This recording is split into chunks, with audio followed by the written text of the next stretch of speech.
Campaign 2020 is sponsored by Wisconsin Hospital Association, Quick Trip,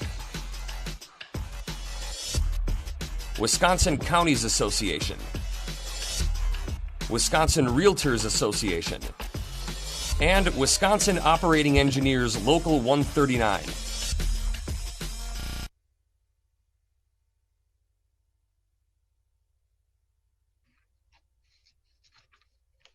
Marsha Rummel of Madison is a Democratic candidate in the 76th Assembly District. The primary is August 11th. Marsha, welcome to WisconsinEye. Thanks. Hello, everybody. Hi, Steve. Hey, looking at your campaign materials on the internet, you talk a lot about clean water. Is that one of your top issues? If so, why? Safe drinking water is something that has become really important to me over the years I've served on the Madison City Council. As you might know, having looked at my website, I have just served 7 terms on the council, and water has been an issue for well closings polluted by the industrial legacy of the East Side. And so I've been paying attention to how we site new wells, how do we ensure water quality. And in the last 2 years, we learned about PFAS, which is this new chemical contaminant. It's not really new, but it's new as a problem that is affecting people all around the country. It's in very minuscule amounts have very damaging and concerning effects on people. So the Madison Water Utility has closed temporarily the well near Easttown.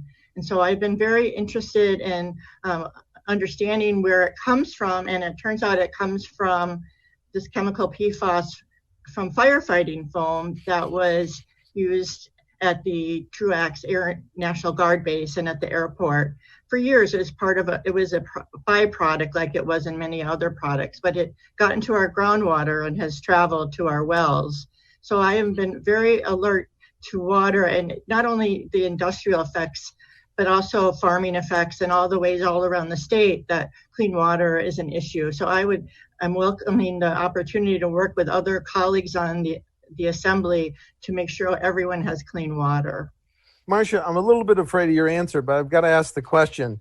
Is Madison water less safe than when you first joined the council? I think we have safe water. The question is, do the EPA standards provide what we need to see in our standards? So for example, PFAS had doesn't really have a standard at the US EPA. And right now the Department of Health Services is investigating it to consider lowering the standards.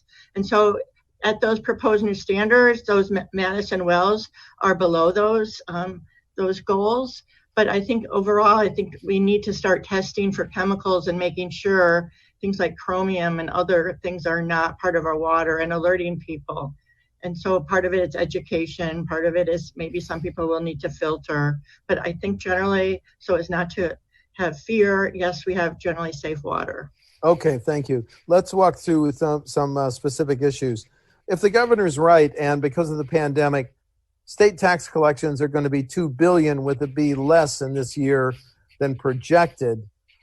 You're in the assembly, tough choice: cut spending or raise taxes and fees. Which one?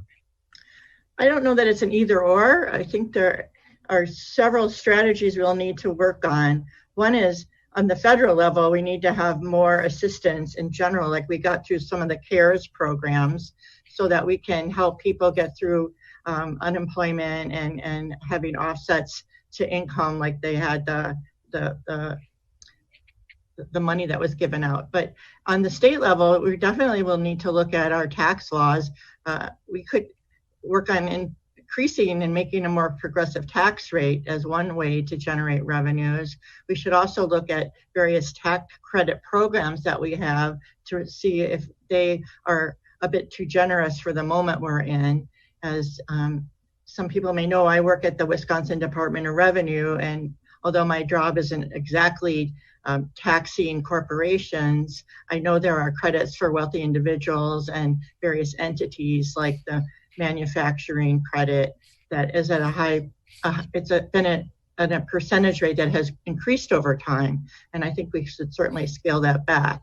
And I think we need to look at things like tax credits as a part of that package. So yes, I generally think we need to have a more progressive income tax that people who are wealthier pay their fair share. Okay. Americans know a lot more than they did 2 months ago about how some police officers treat those in custody. The governor has recommended a 9-bill package of police reforms, no chokeholds, no knock warrants, basic standardized statewide standards for police officers. Do you support that? Do you think the governor's changes go far enough, Marsha? I support those changes, and I think we still need to work on the issue. On the Common Council, I've been a leader on police accountability. Over the years, there have been several police-involved shootings in my own aldermanic district, and since 2015, been working with my Common Council colleagues on doing a review of police practices and police policies. So we have come up with a really long list of 177 recommendations, the most important ones being having an independent monitor and an independent civilian oversight board that will look at providing more community control of the police. Through our state statutes, we have a police and fire commission, which I don't know necessarily needs changing, but it needs to be looked at so that when people bring suits and complaints to the body, that they have some expectation that chances are sometimes the officers will be found that they've made a mistake, and often they're not found. So I would, in addition to those, like how we use force, making sure that there's training and cultural competency, we need to do a whole array of things and have a conversation about how we want to be policed. I know there's a lot of talk now about defunding the police, but I think what it is the police are like our first responders and respond to every kind of issue. And maybe we need other vehicles, such as an emergency healthcare units that would go out. Much of what the officers deal with are people in some kind of trauma. And so, the more things that we have just to use, I think the less we will put people in those split-second incidences where using a gun may not always have been the outcome we would have preferred. Okay, what's your position on legalizing both medical and recreational marijuana? I support it. You've seen how other states have generated a lot of revenue. That might be a way to help fix the holes in our budget. People have been using it for years. I think it can be used safely, recreationally, like alcohol. You have to use your best judgment. I do believe that there are issues that we want to take a look at as far as how it's distributed and who gets it, if young people get it, that kind of thing. And as far as medical marijuana, I certainly support efforts to do that. And I think that's long overdue. And the benefit of decriminalizing it is so many people got caught up in the drug wars and ended up in prisons on some things that are probably just low-level drug offenses in hindsight. Obviously the ones with the hard drugs we want to be more conscious about, but I think decriminalizing is the moment we're in, and I support it. New subject. The Constitution says that the next set of congressional and legislative boundary lines will be drawn by the party in power in the Capitol. The governor said a People's Commission should draw the lines and then forward them to lawmakers to be enacted. Which approach do you favor? I support an independent redistricting process. We've seen in other states like Iowa, it works just fine. I'm not sure we'll be able to get that approach given the power, the Republicans in power don't want that. But I believe the fundamental principle is that voters should be able to elect the politicians and not the other way around where the politicians get to pick their voters. And so every way that we can promote fair maps and fair voting processes, I support. As a veteran member of the City Council, you're well aware of the property tax debate. We have some of the highest property taxes in the nation, which is why school boards and local governments like the one you serve on face revenue caps, revenue limits on property taxes, although referendums can get around those limits. If you're a member of the Assembly, would you vote to keep those caps, those limits in place, or do away with them? You know, if you look in the last decade with the loss of federal funds to the state and local governments, it's so much harder to provide basic services than it ever was. I mean, some things just keep going up. Health insurance for public workers, fuel costs, you know, various things like that. We can't cap, you know, maybe we don't hire as many people. We can do various things to adjust, but some things are out of our control. And so what I've seen over the years is these caps, these levy limits, really, they're problematic because they then have local municipalities use more regressive taxes to find revenues, such as a wheel tax or more fees and fines, which are, you know, uneven. They're unfairly applied depending on your wealth. I mean, something $40 is a lot to some people and nothing to others. But I think what the fundamental problem is that we rely on the property taxes to fund local government. And I think we need to revisit that because at some point, now with COVID, those are not necessarily going up. And if there's not new construction, that's how you can kind of get the levy limits to go up. And so it really, the reliance on the real estate development basically sort of has a side effect of pushing gentrification, making housing more expensive, and it has all these sort of side effects that I think we should have a conversation about. So I'm definitely in support of revisiting those levy limits. Well, is it time to give local governments like the one you serve on alternative revenue options? Should the state sales tax be expanded to products and services that are now not taxed, or should local governments have the ability, and not just counties, to levy a half-cent sales tax? Yeah, so right now there's only like the one that Milwaukee, I think, is the only city that can have a city sales tax. They have to be of a certain size. I think it's also a regressive tax, but certainly something that we should consider. Again, it's a regressive tax, but as you asked about other types of licensing and other fees, I think we should definitely look at how the sales tax is applied, compare what other states do, see if we're missing any obvious candidates for applying sales tax to. You know, Wisconsin has not been able to find a stable source of paying for highways. Last year, the governor recommended raising the gas tax, which is now 30.9 cents a gallon. Would you be willing to raise the gas tax as a stable source of highway funding? I would be interested in talking about what highway funding means. Is it multimodal transportation, including, you know, bus rapid transit, commuter rail, and other types of forms of transportation? Because I think we need to have a multifunctional approach to our transportation needs. The gas tax does maybe give an incentive to drive less if you can afford not to drive, but some people, kind of by where they live and the built environment, they need to drive. So I think it's certainly, I would consider raising it, but I would want to make sure it didn't just fix roads. Okay, thank you. A couple questions on the pandemic. It's hit the economy and it puts a lot of stress on healthcare providers that state government relies on.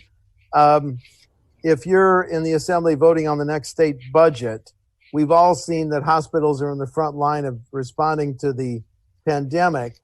In the next state budget, should hospitals get an even greater priority than maybe they got in the current state budget?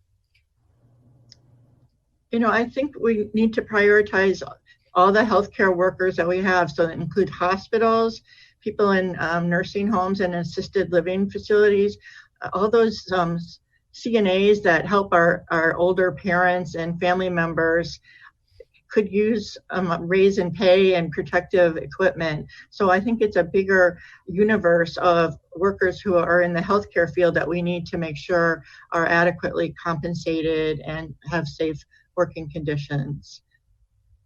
I would need to learn more about what the hospitals would use it for. I think if they're paying hazard pay, I would certainly support that. Do we need a state law that says if a business has complied with all the COVID guidelines from WEDC or the CDC, they cannot be sued for someone who believes they may have contracted the virus, or for an employee who works there? Do they need to be protected legally?